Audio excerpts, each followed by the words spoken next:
Jawab pertanyaan dari teman-teman subscriber. Oke. Ya, bagaimana cara menjadi senior yang baik di antara karyawan baru Gen Z? Katanya tahan bantingnya agak kurang gitu loh. Oke. Mungkin mereka butuh pendekatan. Oke.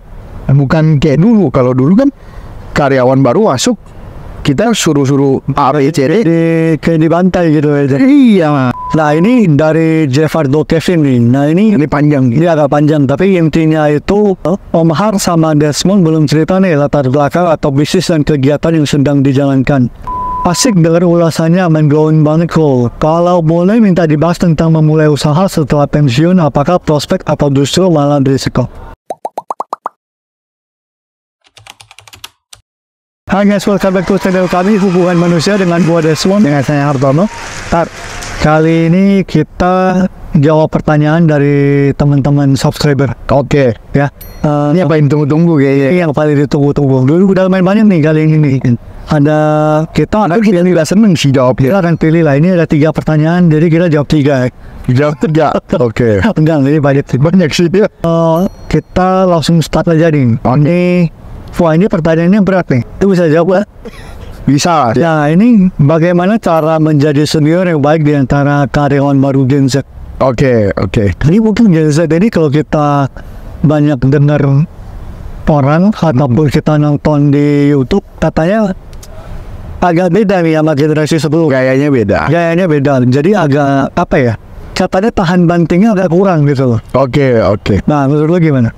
Mungkin kalau menurut Gen Z ini sekarang ini bukan daya ketahan bantingnya kurang ya, tapi mereka itu punya impian, punya goal yang jauh lebih besar daripada sebelum-sebelumnya. Mungkin sebelumnya itu kayak kita kerja dulu nanti baru pikir. Kalau mereka mungkin enggak loh, mereka mikir gue kerja, gue mau pengen jadi apa, makanya gue kerjanya itu caranya beda gitu. Gak bisa lu kasih kerjaan yang monoton gitu-gitu aja, yang gak bakal kemana-mana, gak bisa. Kalau Gen Z itu kayak kita kasih kerjaan fotokopi, itu pelecehan kalau buat Gen Z. Kalau maksudnya buat yang kayak orang tahun 90-an, 80-an itu mulai gitu dulu gitu. Nanti baru dari fotokopi jadi sales, jadi itu baru jadi pemilik bisnis gitu. Ya mungkin itu. Nah, cara jadi senior yang baik untuk karyawan baru Gen Z ya, kalau karyawannya baru, mungkin mereka butuh pendekatan. Oke. Bukan kayak dulu. Kalau dulu kan karyawan baru masuk, kita suruh A, B, C, D. Kayak dibantai gitu aja. Iya, oke aja. Kalau ini beda, kayak dia orang butuh mentor, butuh coaching gitu. Jadi karyawan baru Gen Z ini suka kalau mereka bisa bertumbuh di sebuah tempat gitu. Bukan yang kayak kalau zaman dulu kita kerja ya cuman jadi cuci piring aja apa gitu. Kalau sekarang mungkin agak beda. Itu sih kalau menurut Wire. Kalau menurut gua tuh mungkin zaman sekarang tuh beda generasi, jadi cara pikirnya jelas beda gitu. Kita nggak bisa samain kayak dulu. Walaupun jujur gua belum ada pengalaman sih hadapin Gen Z. Jadi ini gua sharing dari sudut pandang aja. Nah, jadi mungkin waktu kita lahir, maksudnya secara usia ya, mungkin waktu kita lahir belum ada gadget misal. Lalu waktu mereka lahir agak gede dikit udah ada gadget. Cara pertumbuhannya itu memang di zaman yang berbeda gitu. Betul. Dari teknologi segala macam, jadi memang mungkin mereka dari kecil tuh udah ketemu soal kayak teknologi gitu lebih banyak dibanding kita. Mungkin mereka jadinya lebih kreatif dibanding yang zaman-zaman sebelumnya. Jadi menurut gua tuh kita perlu mengerti itu. Maksudnya secara generasi itu memang beda generasi. Gayanya beda, cara pandangnya beda. Jadi mungkin kita perlu ngertiin, habis itu juga bisa memanfaatkan lah ya mungkin ya. Betul. Tahu kelebihan mereka itu di mana. Jadi kita bisa lebih kerjasamanya lebih oke. Betul. Dengan mereka gitu sih. Nah, ini satu pertanyaan kedua. Nah, ini dari Jeffardo Kevin nih. Nah, ini panjang. Ini agak panjang, tapi intinya itu Om Har sama Desmond belum cerita nih latar belakang atau bisnis dan kegiatan yang sedang dijalankan. Jadi paling nggak kita bisa tahu sedikit biar bisa relate Pak ya. Narasumber. Ya, dari luar.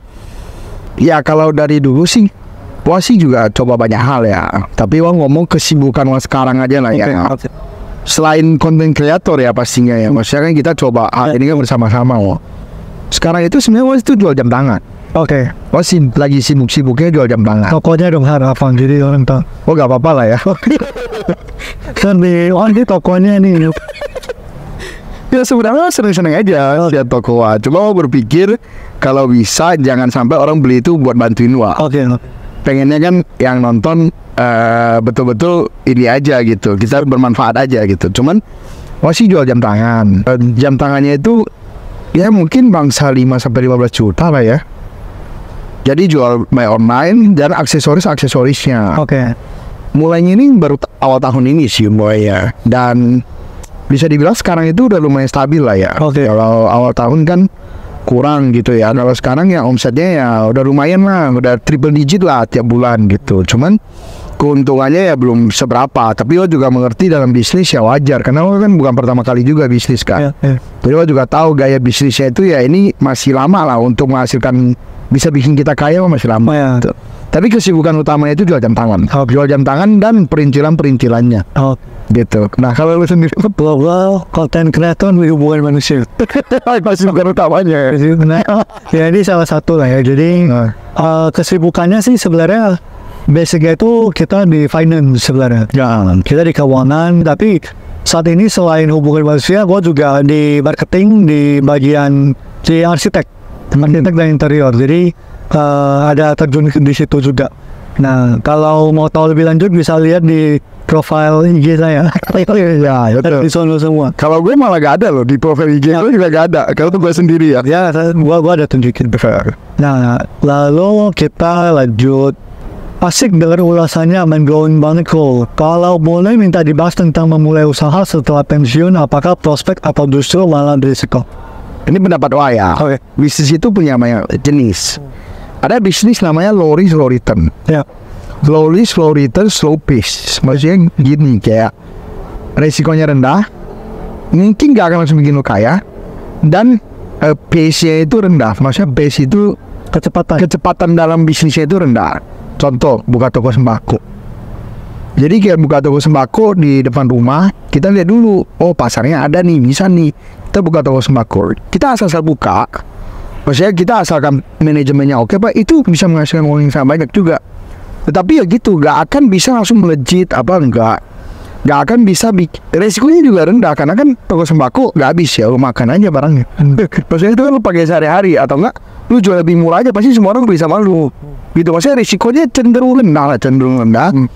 Terus juga tetapi ya gitu, gak seseksi itu, tapi menurut gue ini cocok banget untuk gaya pensiunan. Oke. Karena orang pensiun itu kan pasti udah gak suka dengan risiko tinggi. Iya.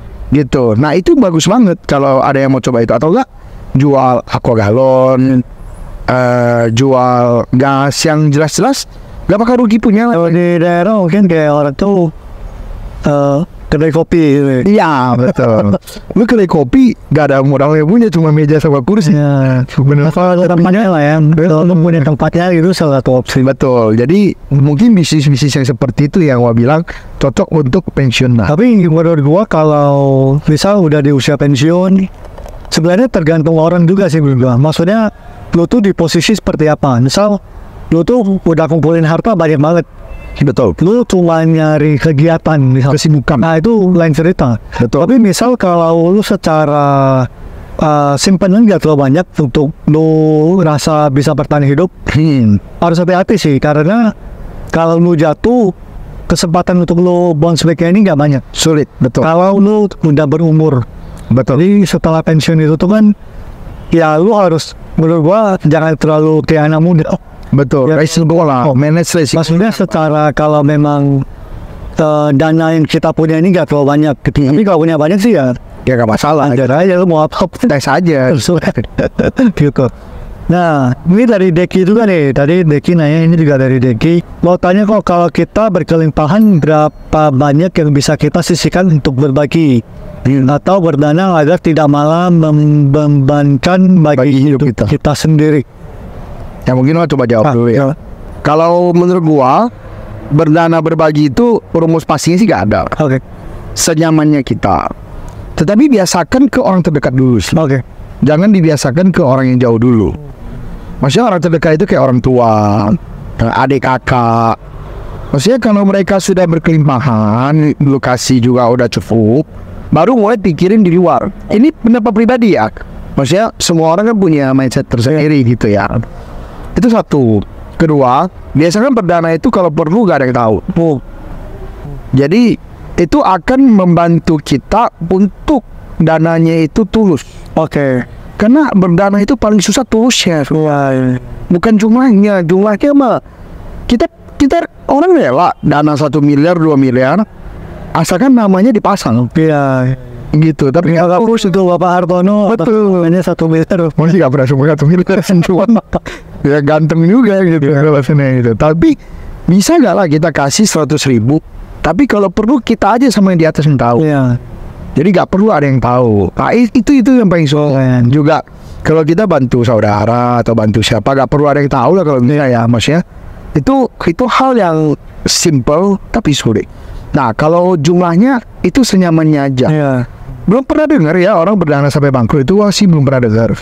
Apalagi ke orang-orang terdekat ya, kayak kita kasih ke orang tua lah 1 miliar 2 miliar. Kalau terus di kita gak ada, ya dia orang juga bakal kasih balik sih biasanya, maksudnya asalkan dia orang ada duitnya mah dia orang bakal kasih gitu. Jadi gak khawatir. Iya, kalau menurut saya juga bukan urusan di berapa banyaknya sih. Betul. Tapi senyamannya kita aja. Kalau misalnya let's say 2%, 1%, 10%, 20% ya terserah sih. Betul. Karena kan tergantung jumlahnya juga. Income-nya 10 juta sama orang income-nya 1 miliar kan Beda. lain. Dia mau kasih 20 juta, 30 juta gak ada rasa juga. Betul. Tapi buat orang income 10 juta kasih 1 juta kan berpengaruh buat dia. Betul. Berat. Jadi masing-masing sih. Lalu juga seperti Hartono ngomong bener, kalau bisa kita belajar untuk ngasih itu tapi nggak perlu dianggap sih. Betul. Maksudnya jangan nyari itu gitu. Jujur ini gak gampang sih, karena kita namanya sebagai manusia pasti kita tentunya pengen nama baik. Betul. Pengen kalau bisa tuh dikenal baik segala macam lah. Tapi kalau kitanya malah jadiin itu sebagai kecanduan, maksudnya pengennya dianggap itu tuh nantinya malah lebih sulit gitu loh. Malah jadi beban satu lagi dibanding cuma dana yang gak seberapa itu. Betul. Oke, nah berikut ada pertanyaan dari Antonio Sihotan.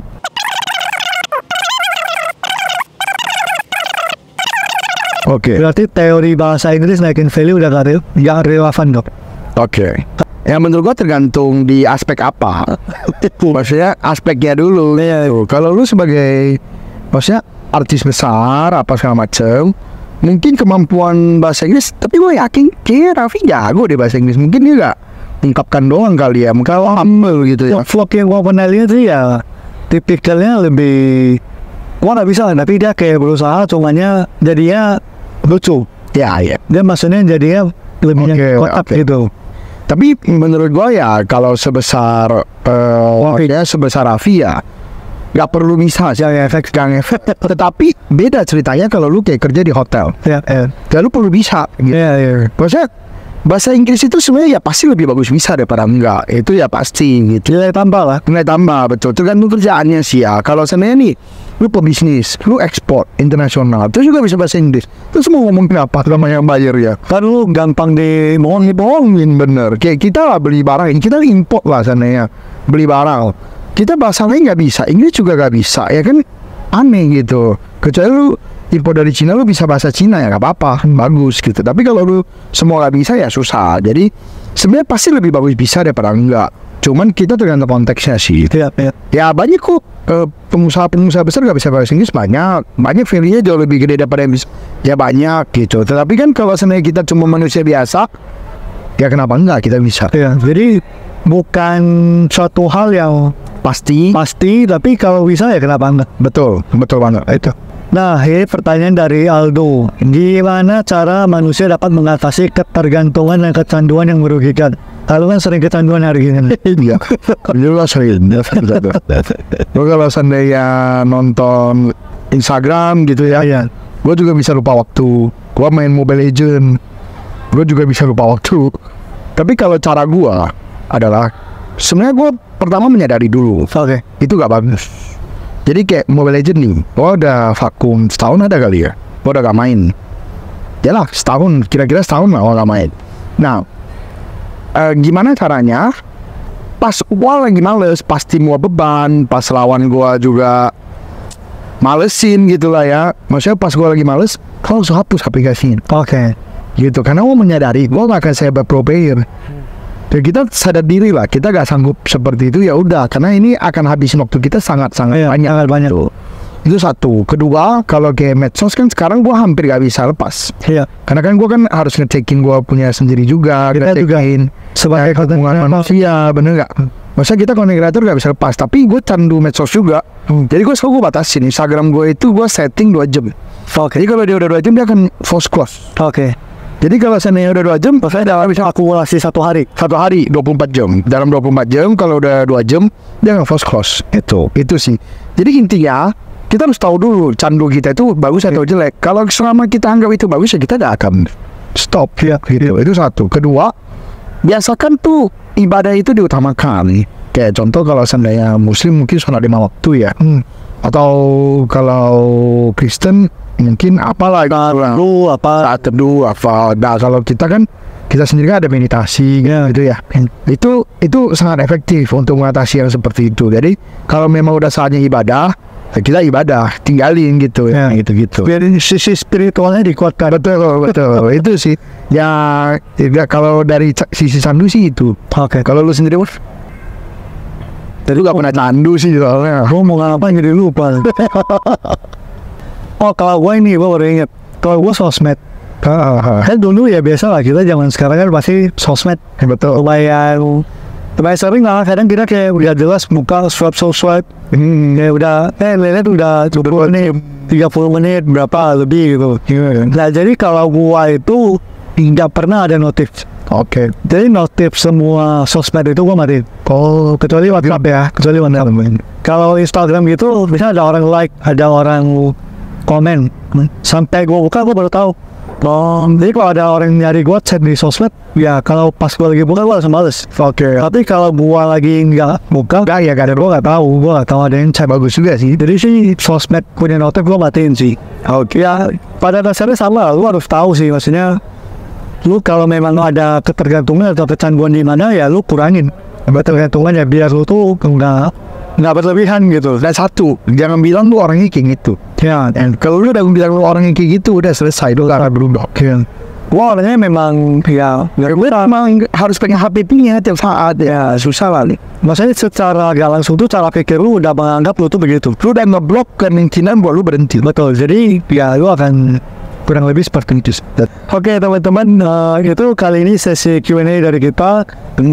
Thank you ya, thank you Udah kasih pertanyaan. Dan kita berharap kedepannya lebih banyak lagi. Ya, jadi kita sebenarnya juga senang sih bisa berbagi, karena interaksi Minimal pasti ada satu orang yang terbantu yang kita ada pertanyaannya. ya. Bener gak? Kalau kita menerka-nerka seperti ini, kita gak tahu mana yang berlaku. Paling enggak apa yang kita share juga sebenarnya ya bisa jadi informasi tambahan juga. Betul. Untuk teman-teman yang nonton.